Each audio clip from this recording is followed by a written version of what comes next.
Now, the Home Office has confirmed that a file which contained allegations of a paedophile network at Westminster more than 30 years ago has gone missing. Lord Britton, who as Leon Britton was Home Secretary at the time, says he handed the file to his officials to investigate. He insists he handled the matter appropriately, as our correspondent Matt Prodger explains. Good morning. Lord Britton being asked what he knew of allegations about paedophiles at Westminster 30 years ago. There's going to be a statement at lunchtime.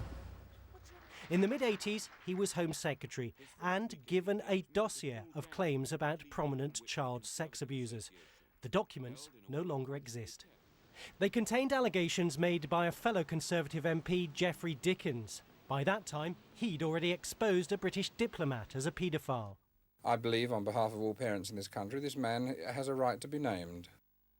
Lord Britton today said a substantial bundle of papers was indeed examined by his officials. He said that appropriate action was taken and some details passed to prosecutors and the police. Back in 1983, Geoffrey Dickens threatened to stand up here in Parliament and name 8 prominent public figures who he said had abused children. But he never did. The Home Office says it can find no trace of the dossier it was given, except for a letter saying it was acted upon. Do you want a man to represent you, or do you want a party robot?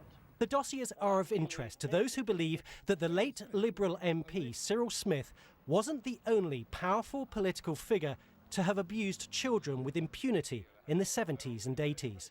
If the dossier has been destroyed, people will think that names are trying to be protected, and that's the last thing that we want. We want to get to the bottom of this historic child sex abuse. What little the Home Office claims to know has been passed to police, investigating, among other allegations, that at this former guest house in South London, the famous and powerful once abused children. Children who today are seeking justice. They will be incredulous that documentation of such apparent importance as this can have gone missing, and they will want full answers as to how that can have come to pass.